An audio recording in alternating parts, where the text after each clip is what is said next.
I'm often asked where to find the quieter places in Greece, the islands, ones with far less tourists, genuine food and drink, and the best beaches with crystal clear blue water. So here's 6 of them, my choice, that give you exactly just that. Let's do it. And we're kicking things off with an island that most people actually skip because it doesn't have an airport. And that's exactly why you should go. That island, it's Skopelos. You simply fly to the island next door, get yourself on a ferry, 15 minutes to an hour later, you're there. And it's an island where the pine trees are literally touching the sea. We're also talking white beaches like Kastani and Panormos, where the water really is so clear you can actually count the pebbles on the sand below. And you can't leave Skopelos without trying their famous cheese pie. Local cheese, it's twisted, fried, and it's dangerously addictive, believe you me. The island is also famous because it was a main filming location for the film Mamma Mia. And you can even climb the 200 steps all the way up to the chapel where the film's wedding took place. It's perched on a rock about 300 meters above the sea. And here's a pro tip before I forget. Go at sunset if you can, because the view is absolutely incredible. Now, if you'd rather skip the ferry and just jump in a taxi or rental car after you land, I've got the perfect cheat code for you, and that is Lefkada. I say it's a cheat code island because it's the only one you can actually drive to from the mainland via a pretty small 300-foot floaty bridge. Once you cross over there, you're in a place famous for world-class beaches like Porto Katsiki, which features massive white cliffs that actually look like they've been photoshopped. You can head to Nidri, rent a small boat and go explore the tiny islands nearby. Or how about driving to the southernmost tip of the island to see a very, very famous lighthouse? The views from there and the jagged white cliffs are absolutely legendary. And finally, while you're there, grab a jar of the local thyme honey, preferably from a roadside stall in the mountains. It's actually some of the best in Greece, believe you me. Now, if you want to go somewhere even smaller and quieter, then it's Paxos. It's tiny, well, not that big. It's just 3 main villages and it's wrapped in ancient olive groves that produce some of the finest olive oil in the world. The island is also home to some lovely natural geothermal springs and the very famous Blue Caves.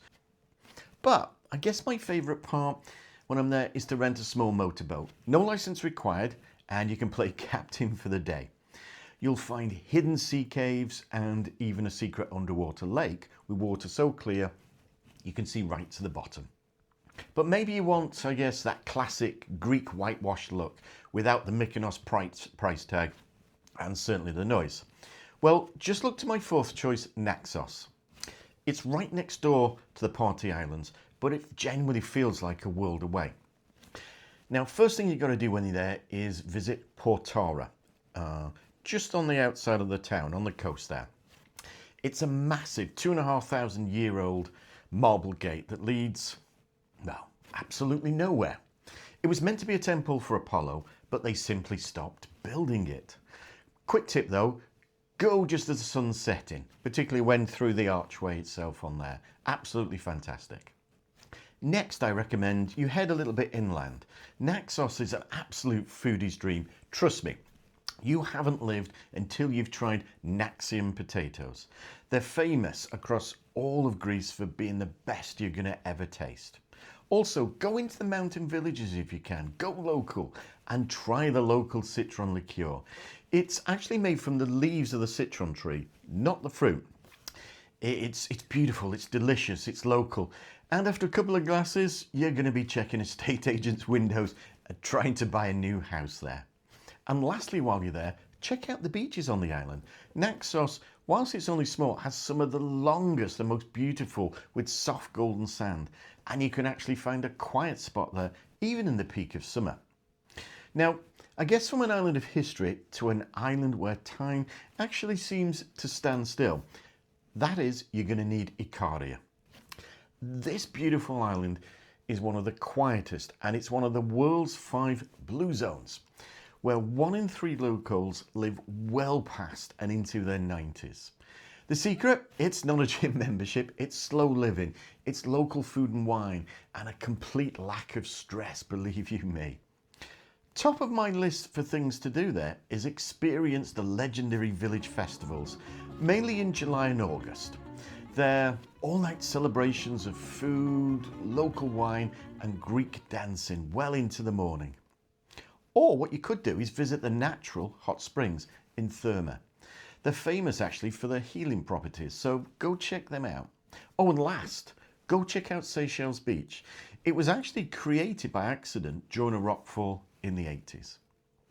And finally, we're ending our journey with an island that's I guess, a feast for the eyes and may just bring out the master potter in you.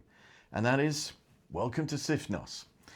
This island is widely celebrated as the island of flavours. It's the birthplace of a Greek chef who literally wrote the book on modern Greek cooking. So, first you've got to taste that history and try the famous chickpea stew. Bear with me because it's slow cooked in a clay pot for 6 hours. It sounds simple, but I promise it will probably change your life. Next, go explore the pottery workshops because master potters have been there on the island since ancient times.